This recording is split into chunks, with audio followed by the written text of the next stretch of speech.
안녕하십니까. 저는 강대영어학원에서 양정고 2학년 수업하고 있는 김세진입니다.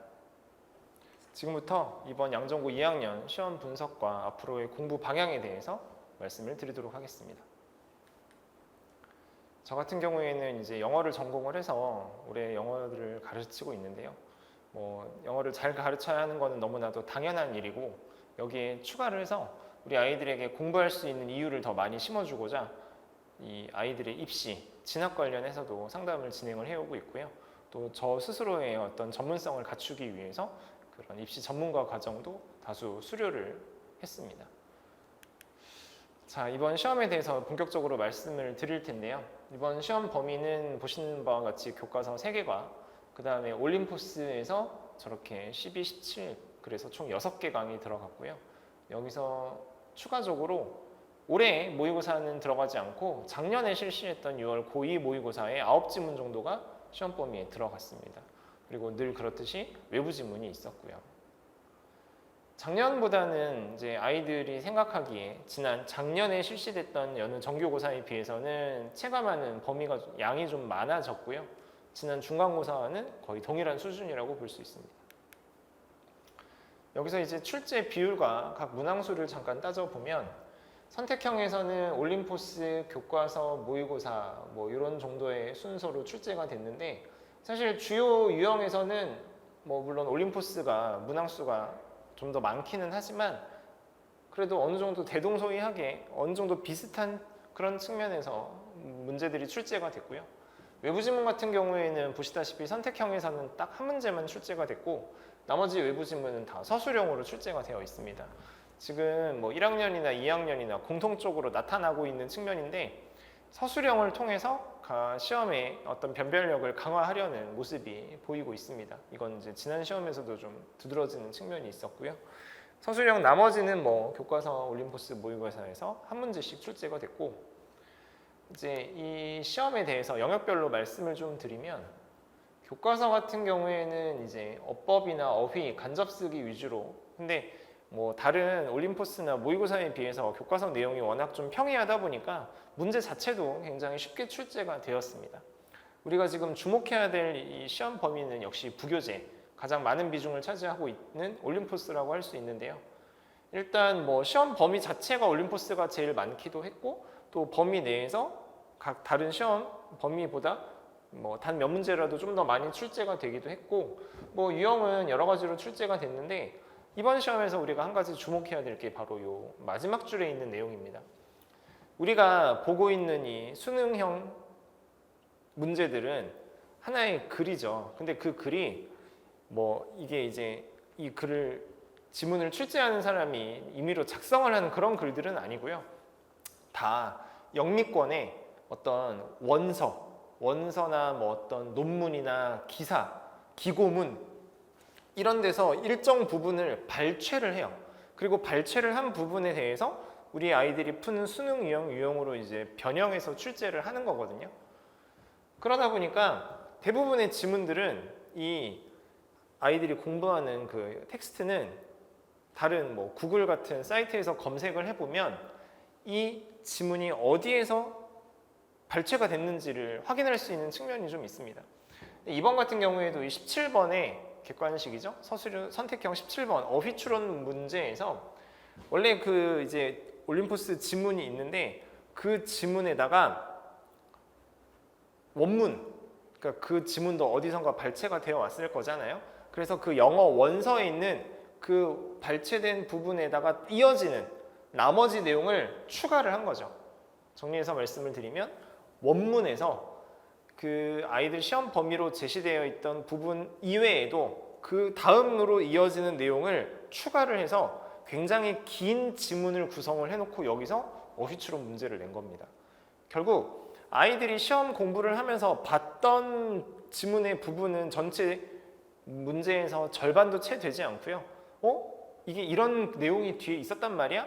처음 보는 내용이 실제 아이들이 공부했던 것보다 더 많이 뒤에 덧붙어 있었어요. 거기서 이제 어휘추론 문제를 낸 거죠. 그러니까 아이들은 자기가 읽어보지 않았던 처음 보는 지문에서 어휘추론 문제를 풀어야 했던 겁니다. 사실상은. 근데 이게 양정고가 변별력을 높여야 된다라는 생각을 할 때 가끔 보이는 그런 모습인데요. 물론 다른 학교도 마찬가지입니다만은 그 아이들 시험 범위 내에 있는 글에서 원문을 인용을 한 다음에 그 원문에 있는 내용을 시험 범위 지문에다가 추가적으로 구성을 해서 지문을 훨씬 더 길게, 그러니까 아이들이 봤지만 보지 않은 지문이 되는 거죠. 결과적으로 이 글은.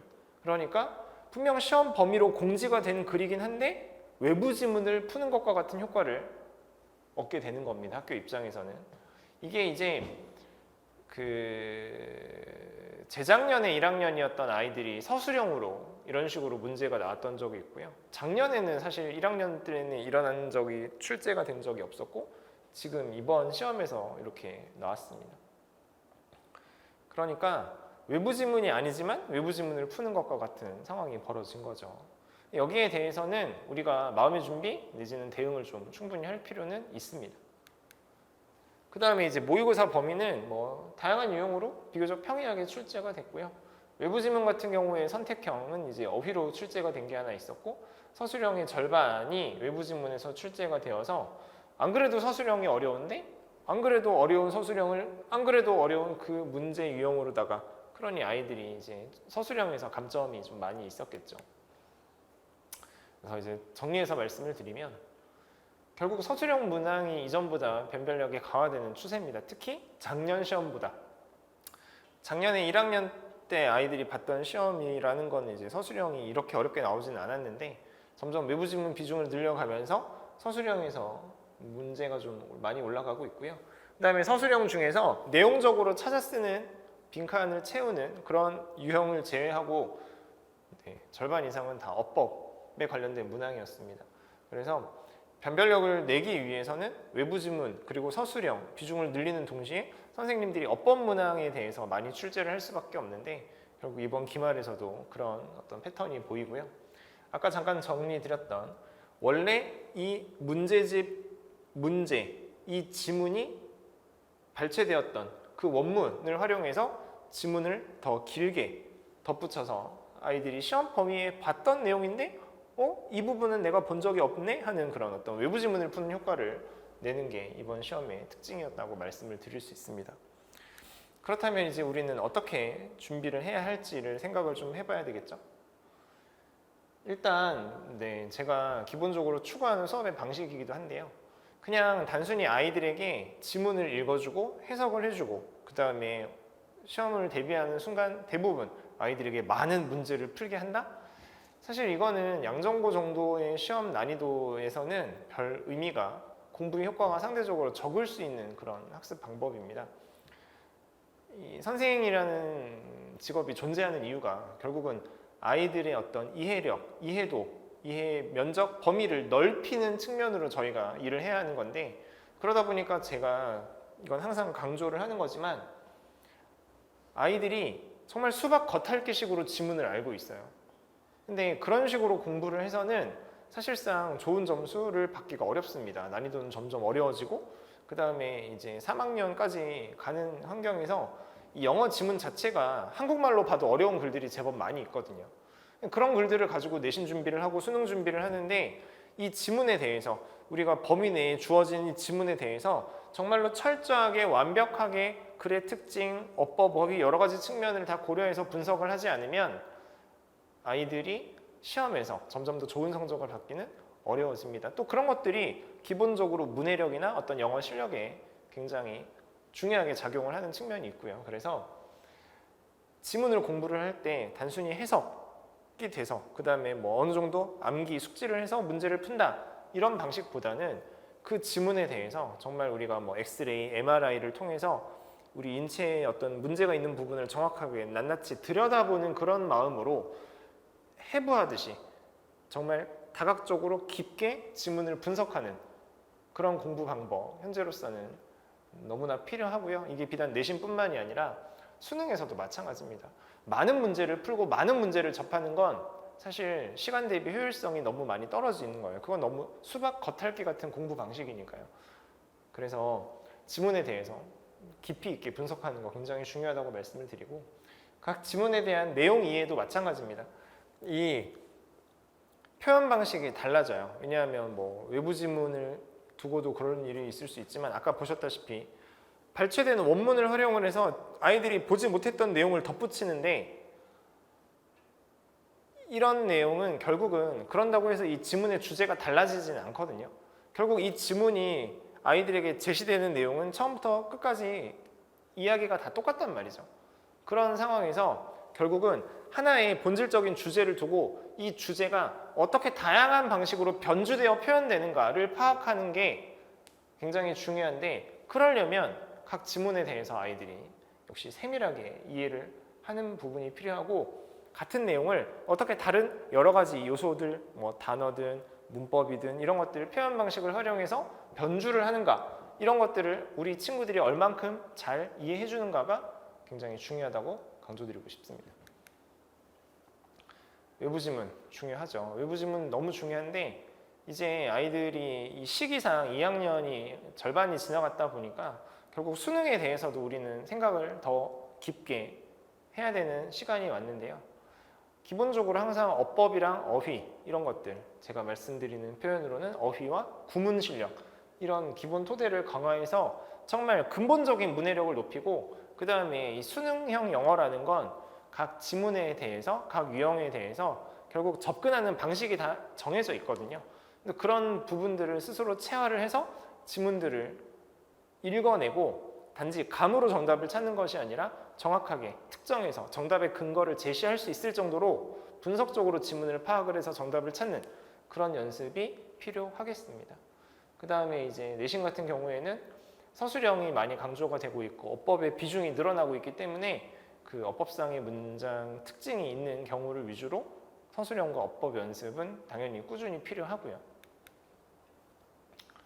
자, 제가 진행하는 양정고 전문반에 대해서 좀 말씀을 드리면 일단 내신 대비 수업 기준으로 말씀을 드리겠습니다. 먼저 아까 제가 앞서 강조드렸던 지문을 아주 완벽하게 분석하는 거. 아이들이 이 지문의 내용을 철저히 이해를 하고 그 지문에서 어떤 식의 변형이 가능한지 타당성 있게 제가 쭉 제시를 하고 아이들에게 납득을 시키는 방향으로 수업을 진행을 하고 있습니다. 그 과정에서 중요한 문장이라든지 어떤 내용이라든지 이런 것들은 반복 숙달하는 방식을 실시를 하고 있고요. 기본적으로 저는 내신 수업을 하든 또 수능 수업을 하든 그 어법과 어휘를 굉장히 많이 강조하는 수업을 하고 있는데 그러다 보니까 기본적으로 어법, 이제 구문 분석이 되겠죠? 이런 것들을 더 강화시키는 수업, 그 다음에 어휘라는 게 아이들이 제일 공부하기 싫어하고 또 잘 외워지지도 않는 그런 부분인데 아이들이 이 어휘를 납득할 수 있게끔 저는 이제 어휘 스토리텔링으로 아이들에게 뭐 유의어, 반의어, 그 다음에 유사 어휘, 어원 이런 것들을 좀 다각적으로 활용을 해서 어휘가 하나의 이야기로서 느껴질 수 있게끔 최대한 아이들에게 수업을 진행을 하고 있고요. 외부 지문 같은 경우에도 이제 뭐 앞서 말씀드린 것과 같이 각 지문에 대해서 이 글이 어떤 논리 구조를 가지고 있고 어떤 특성을 가지고 있기 때문에 또 어떤 유형으로 출제가 되었기 때문에 우리는 이런 포인트들의 근거에서 정답을 이렇게 찾아야 한다라는 연습. 이거는 뭐 비단 내신 대비뿐만이 아니라 평소에 우리 수능을 준비하는 비내신 기간에도 같이 진행이 되는 부분입니다. 관리적인 측면에서 제가 그 수업 이외에 아이들에게 많이 강조를 하는 부분이 테스트인데요. 뭐 평소에 아이들이 푸는 문제 같은 건 당연히 과제로 출제가 되고 나가지만 확인 테스트 같은 경우에는 저희가 이제 양정고 시험에 특화된 제가 직접 출제를 해서 아이들에게 어떤 기본적으로 어법이나 어휘나 내용 숙지에 대한 역량을 강화할 수 있게끔 하고 이거를 토대로 현재 어떤 부분이 부족한지 더 보완해야 될 부분은 무엇인지 이렇게 공부를 추가적으로 하는 기회를 제공하는 데 초점을 두고 있습니다. 그리고 이제 복습 노트 여러 번 제가 앞서 뭐 다른 기회에도 말씀을 드렸던 부분인데요. 우리 아이들이 워낙 집에 가서 복습을 안 하다 보니까 제가 복습을 할 수 있도록 제가 별도로 제작한 노트가 있습니다. 그래서 그날 수업했던 내용들 중에서 중요한 부분들은 집에 가서 다시 한번 정리하고 또 시험이 임박했을 때 총정리할 수 있는 어떤 기재로 활용할 수 있는 도구를 가지고 있습니다.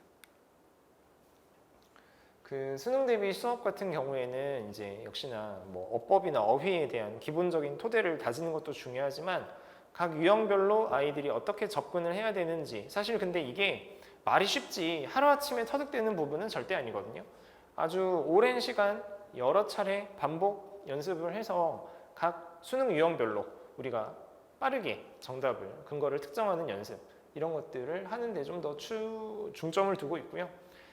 요즘 이제 많이 이야기가 나오고 있는 이 문해력 같은 경우에도 사실은 이 글이 어떤 이야기를 하고 있는지를, 주제를 빨리 끄집어내는 게 굉장히 중요하고, 이게 문해력에 있어서 아주 핵심적인 요소라고도 할 수 있는데, 그래서 저는 평소에 아이들에게 지문을 가지고 빠르게 주제를 물어보는 문제가 아니라 하더라도 주제를 빠르게 파악하는 연습을 평소에 많이 시키고 수업 시간에 적용을 하고 있습니다. 그리고 뭐 구문이나 어휘 같은 것들은 제가 평소에도 너무 많이 강조를 하고 있는 그런 수업을 하고 있기 때문에 더 추가적으로는 말씀드리지 않겠습니다. 수능 대비 관리에서도 뭐 확인 테스트, 복습 노트 다 진행하고 있고요. 앞서 제가 이제 아이들에게 동기부여를 하기 위해서 진학 지도를 직접 하고 있다고 말씀을 드렸는데, 저는 실제로 아이들이 뭐 대학을 가는 그 순간까지, 예전에 자기소개서가 있던 시절에는 아이들이 저와 같이 자기소개서도 고민을 하고, 그리고 아이들이 학생부 종합전형을 생각하는 경우에는 그 학생부 종합전형에서 각각 뭐 세특이라든지 행특이라든지 이런 것들이 어떻게 더 추가적으로 보완이 되어야 하는지, 이런 것들 제가 뭐 기입이 잘못돼서 오탈자가 생기는 부분에 대해서 체크를 하고 수정한 케이스도 굉장히 많이 있고요. 또 나중에 이제 대학에 원서를 쓸 때 특히 어느 학교에 지원을 해야 하는지, 예를 들어 정시로 아이들이 지원을 하는 경우에는 이 정도 점수니까 어느 정도 선까지는 한번 지원을 해보자 하는 것까지 아이들하고 꾸준히 시험 후에도 상담을 해서 여러 차례 뭐 좋은 결과를, 정말입니다, 좋은 결과를 얻은 케이스들이 있고요. 사실 이 진학제도에서 제일 중요한 게 실전 경험이거든요. 제가 비록 영어 선생이긴 하지만 제가 개인적으로 워낙 관심이 많은 분야이기도 하고 저도 이쪽으로 공부를 많이 하고 있기 때문에 이 부분에 있어서는 제가 어느 뭐 진학지도 하시는 분들 못지않게 잘 이끌어 가고 있다고 자신 있게 말씀드릴 수 있습니다. 지금 우리 2학년 친구들한테는 이런 부분이 물론 그 전에도 중요했지만 사실은 좀 더 중요해진 부분이 있으니까요. 클리닉 같은 경우에는 역시나 개인별로 취약한 부분에 대해서 아이들 보완책 마련해서 진행하고 있고요. 이거는 이제 이번 시험에서의 뭐 적중 사례인데 시간 관계상 그냥 간략하게만 보여드리겠습니다. 제가 원래 시험이 이렇게 나왔는데 제가 출제했던 테스트에서 이렇게 제가 이미 아이들에게 연습을 시켰었다, 이렇게 강조를 드리는 거고요. 그 다음에 이제 여름방학을 맞이해서 영어 실력이 좀 더 보완이 필요한 친구들을 위해서 특강이 마련되어 있습니다. 제가 진행하는 특강 같은 경우에는 구문 분석, 그러니까 문법에 대해서 너무 오래 공부를 하고 막 개념은 아는 것 같은데 막상 이거를 두고 문장을 우리말로 해석을 이해를 하지 못하는 친구들이 사실 너무나 많죠. 그래서 어법 개념을 가지고 어떻게 활용을 할 것인지에 대해서 강조를 하는 수업. 그래서 이거를 토대로 결국은 우리는 대부분 독해를 해야 하는 거니까요. 그 독해에 어떻게 적용을 해야 되는지 이런 것들을 연습하는 특강이고요. 제가 이제 오랫동안 뭐 내신이든 고3 아이들까지 지도를 해왔다 보니까 현재 시험의 경향성이 어떻게 되는지도 어느 정도 아이들에게 이야기를 할 수 있는 기회가 될 것 같습니다. 자, 뭐 결국은 실전적으로 빠르게 분석적으로 해석을 하는 그런 능력을 키우는 걸 목표로 하고 있고요. 대상 같은 경우에는 이제 대개 우리가 흔히 이야기하는 중위권 학생들, 내신 등급이 뭐 4등급, 5등급 내지는 모의고사 등급이 3등급 이하인 친구들, 그런 친구들이 이제 조금 더 성적을 올리기 위해서 이런 친구들은 대개 왜 그 문법이 이렇게 내가 오래 공부를 했는데도 이게 왜 적용이 안 되지를 고민하는 친구들이 굉장히 많습니다. 그래서 알고 있는 문법을 가지고 독해로 연결시켜주는 그런 연습이 될 거기 때문에 그 부분이 어려운 친구들에게 좋은 특강이고요. 그 다음에 이제 정답의 근거, 이 부분이 왜 틀렸는지를 정확하게 집어내는 것이 결국은 모든 내신과 수능 어법 내지는 독해 문제에서도 필요한 부분이기 때문에 정답 근거를 좀 더 구체적으로 특정하는 연습, 또 그런 친구들을 그런 걸 잘 하지 못하는 친구들에게 필요한 특강이라고 말씀드릴 수 있습니다. 이렇게 지금까지 기말고사 분석과 앞으로의 수업 방향, 학습 방향에 대해 말씀을 드렸습니다. 이상입니다. 고맙습니다.